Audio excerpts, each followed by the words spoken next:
మళ్ళీ నత్తొచ్చిందా? కొన్ని సంవత్సరాలుగా నేను రీసెర్చ్ చేసి తెలుసుకున్న నగ్న సత్యాలివి. భూపతి నగరం జమీందారైన ప్రభాకర్ వర్మని వారి భార్యని చంపింది నక్సలైట్స్ కాదు. ఆ హత్యా నేరాలు వాళ్ళ నెత్తిన వేసి కొందరు దుర్మార్గులు తప్పించుకున్నారు. కొన్నేళ్ల కిందట విశాఖపట్నం బీచ్ లో ఒక అమ్మాయిని రేప్ చేసి చంపిన నెత్తొచ్చింది హుసేన్ భాయ్. వాణ్ణి కానిస్టేబుల్ రామచంద్రయ్య కనిపెట్టి అరెస్ట్ చేశాడు కదా. అదే విధంగా పెద్ద కేసు కనిపెట్టే పనిలో ఉన్నాను ఇప్పుడు. అందుకే ఈ పెన్నులని పెట్టుకుని ఊరేగుతున్నా. ఈ పొన్నయ్యో పిచ్చోడు, వీడి మాటలు విని మనం ప్రొసీడ్ అయ్యామంటే పుట్టగతులు ఉండవు మేడం. నో, మిస్టర్ పున్నయ్య చెప్పిన దాంట్లో కొన్ని వాస్తవాలున్నాయనిపిస్తోంది. మిస్టర్ భుజంగరావు ఇంట్లో దోపిడీ చేయడం, ఆయన కొడుకును కిడ్నాప్ చేయడం చూస్తుంటే నక్సలైట్ల అత్యాచారాలకి వీటికి సంబంధం ఉందనిపిస్తోంది. మీ దగ్గరున్న అన్ని ఆధారాలు ఈ కేసు ఇన్వెస్టిగేషన్ కోసం నాకు కావాలి. అంతేకాదు కొన్ని వాస్తవాలు సేకరించడానికి మీ సహాయం నాకు కావాల్సి ఉంటుంది. వసుదేవుడు అంతటి వాడు గాడిద పట్టుకున్నట్ట. ఆ గాడిద వీడే ఉంటాడు మేడం. నేను సహాయం చేస్తాను, వీడు బయటికి పోవాలి. అలా అయితే మనం ఒక ఆయన కలుసుకుందాం. నేను ఎప్పుడైనా వాళ్ళ ఇంటికి వచ్చానంటే నాకు ఆళ్ళు విరగొడతానని బెదిరించాడు. మీరు కొమ్ము కాస్తానంటే నేను వస్తాను. ఎవరతను? Retired DIG Mangalagiri Gopalarao. బయటికి పోరా అంటే పోవే. నువ్వు ఈ గడప తొక్కకూడదని నీకు 100 సార్లు చెప్పాను. అది కదండి. మర్యాదగా వెళ్ళకపోతే దీంతో 4 వాయిస్తాను. ఆయన చేతికర్ర వాడక ముందే మనం వెళ్ళిపోవడం బెటర్. అలా చెయ్యండి. ఏదైనా ఒక పని సాధించాలంటే తన్నులు తిన్నా తప్పులేదు. తను నీలాంటి బూతు పత్రివాడి తినాలి. నేను పోలీసు ఉద్యోగస్తుని. కొట్టడం గాని కొట్టించుకోనరా.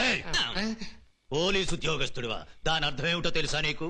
రాజకీయ నాయకుల ఇంట్లో నౌకర్లా అంట్లు తోముతూ మంత్రులకి వాళ్ళ పెళ్లాలకి అడ్డమైన పనులు చేస్తూ పొట్టబోసుకోవడం మాత్రమే ఇక్కడున్న పోలీసు ఉద్యోగస్తులకి తెలుసు. కాదని చెప్పగలవా నువ్వు? మంత్రులకి భయపడకుండా డ్యూటీ చేస్తున్నానన్న ఆత్మవిశ్వాసం నాకుంది. మీరనుకుంటున్నట్టుగా పోలీసు ఉద్యోగస్తులందరూ ఆ కోవకి చెందరు. ఓహో, Sridevi, commissioner of police, Bhupathi నగరం జమీందార్ ప్రభాకర్ వర్మ వారి భార్య హత్యల గురించి తెలుసుకోవడానికి వచ్చావు కదూ? ఎస్, మీ వల్ల ఏదైనా ఒక ఆధారం దొరికితే it will be very helpful sir. అవును సార్.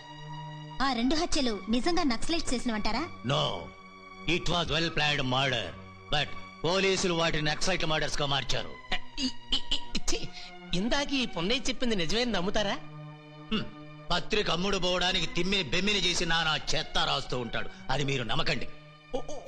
ఊరికే తిట్టకండి. నేను నోరెత్తావంటే చంపేస్తాను. 1966లో ఇక్కడ చేసిన హత్యలతో నక్సలైట్లే విసికెత్తిపోయారు. మరి ఆ తర్వాత జరిగిన దారుణమైన హత్యలు స్వార్థ రాజకీయ నాయకులు నక్సలైట్ల హత్యలుగా ప్రచారం చేశారు. ప్రభాకర్ వర్మ, పార్వతీదేవి గారి హత్యలు కూడా ఆ లిస్టులోనే చేర్చారు. శ్రీదేవి, ఆ హత్యా నేరం కింద ఇప్పటికీ ఒకడు జైలు శిక్ష అనుభవిస్తున్నాడు. ఇక్కడున్న పత్రికల వాళ్ళు, విప్లవకారులు మర్చిపోయిన దురదృష్టవంతుడు. అది నీకు తెలుసు అనుకుంటా. నేను ఎంక్వైరీ చేసి తెలుసుకున్నాను సార్. ఎవరో కుందుర్తి వాసు. ప్రభాకర్ వర్మ జమీందారు గారిని దేవుళ్లా కొలిచే ఒక నౌకరు అతను. మనిషి మంచివాడు, అమాయకుడు అయినందువల్ల ఆ హత్యా నేరాన్ని అన్యాయంగా అతని ఎత్తిన వేశారు. For what? To protect somebody.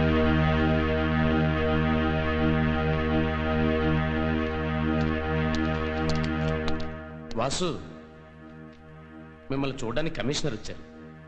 నన్నా?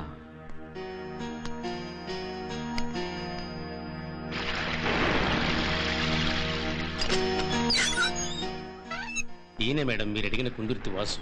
రేపు ఉదయం ఈయన విడుదలవుతారు. నా పేరు శ్రీదేవి, కమిషనర్ ఆఫ్ పోలీస్. నేను మీ ద్వారా కొన్ని నిజాలు తెలుసుకోవాలని వచ్చాను. ఏమిటి? నక్సలైట్స్ గురించా? నాకేమీ తెలియదు. ఇప్పుడు భగవద్ధ్యానం చేస్తూ కాలం గడుపుతున్నాను. విప్లవం వదిలి సన్యాసినైపోయాక ఒక వాస్తవం నేను తెలుసుకున్నాను. ప్రపంచంలో ఒకే కమ్యూనిస్ట్ ఉన్నాడు, ఈశ్వరుడు. ఆయనే పెద్ద కమ్యూనిస్టు. జమీందార్ ప్రభాకర్ వర్మ, ఆయన భార్య పార్వతీదేవి హత్యల గురించి మీకు తెలిసిన నిజాలు కొన్ని తెలుసుకోవాలి. ప్రభాకర్ వర్మ హత్య కేసులో యావజ్జీవ కారాగార శిక్ష అనుభవిస్తున్న వాడిని నేను. మీరిప్పుడు కొత్తగా ఎంక్వైరీ చేసి నిరపరాధిని రుజువు చేస్తే అనుభవించిన శిక్షకి న్యాయపీఠం సంజాయిషిస్తుందా, లేక నష్టపోయిన నా జీవితాన్ని తిరిగిస్తుందా? నన్నే అడగొద్దు, గతాన్ని గుర్తు చేయొద్దు. Please give me go. మిమ్మల్ని బాధ పెట్టడానికి నేను రాలేదు. చిన్న సహాయం కోసం వచ్చాను. జమీందార్ గారి ఎస్టేట్ లో మీరు పనిచేసేవారని చెప్పారు. జమీందార్ గారి పిల్లల గురించి మీకేమైనా తెలుసా? ముక్కుపచ్చలారినిద్దరు అమ్మాయిలుండేవారు. చందమామ కథలు చెప్తూ వాళ్ళని నా భుజాల మీద వేసుకు తిరిగేవాణ్ణి. ఒకవేళ ఆ పసిపిల్లలు ఇప్పుడు జీవించి ఉన్నట్టయితే వాళ్ళు నన్ను ఓ హంతకుల్లా చూస్తారు. చెయ్యని నేరానికి మీరు అన్యాయంగా శిక్ష అనుభవించారనేది నిజమే కావచ్చు. బట్ నిజమైన నేరస్తుడు ఎవరనేది కనిపెట్టాలన్న ప్రయత్నంలోనే నేనున్నాను. జైలు నుంచి విడుదలయ్యాక మీరెక్కడుంటారో చెప్తే నేనే వచ్చి మిమ్మల్ని కలుస్తాను. శేష జీవితం ఎక్కడ గడపాలో నేను ఇంకా నిర్ణయించుకోలేదు. దేవుడు ఎక్కడ రాసి పెట్టాడో. Anyway, wish you the best. బాకీ చెల్లించకపోతే అది ఎలా వసూలు చేయాలో నాకు తెలుసు. నాకు టోపీ వెయ్యాలనుకుంటే డొక్క చీరేస్తాను. ఒక వారం టైం ఇవ్వండి. ఒక వారంలోగా అసలు వడ్డీ ఇవ్వనట్లయితే నీ కొట్టు కొల్లేరైపోద్ర నా కొడక. సార్, ఆ అమ్మాయి వస్తుంది. బేల్పూరి గులాబ్ జామ్ ముంబైలో దొరుకుతాయి. ఈ సంతలో ఎక్కడ దొరుకుతాయి? టౌన్కి పోతే దొరుకుతాయి కదా, మనం వెళ్దామా? నేనున్నానని మీ అక్కయ్య పంపించింది. అరగంటలో ఇంటికి వెళ్ళకపోతే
దావుద్ బాయ్, ఏంటి? మన చిందని అభుజంగం తమ్ముడు లాక్కుపోయాడు. వాడు దాన్ని ఏం చేసినా చేస్తాడు. టౌన్ మొత్తం వెతికాను, వాడు నాకు కనపడలేదు. ఎలాగైనా సింధుని రక్షించాలి. బోస్, నువ్వు వెంటనే వెళ్ళు. జడకుప్పెలు, గాజులు, తిలకం ఇద్దరమ్మాయిలకి ఒకే రకం తీసుకొచ్చాను. అదిగో వస్తుంది, ఇవిగోనమ్మా.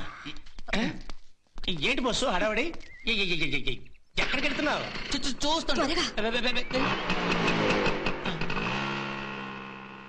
వీడు నత్తికేసానా? సూట తాట పెడతాడా? తాగట్టు బెటరు, అమ్మేస్తారు.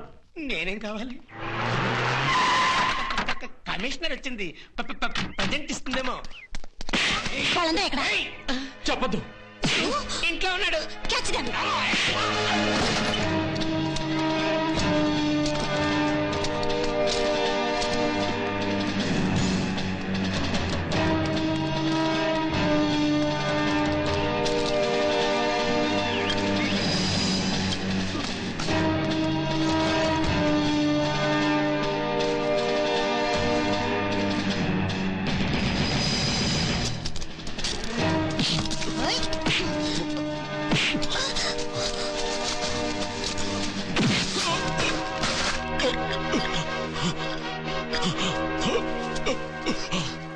Arrested. Yes madam. దొంగల ముఠా నాయకుడివా? లాలీ లాలీ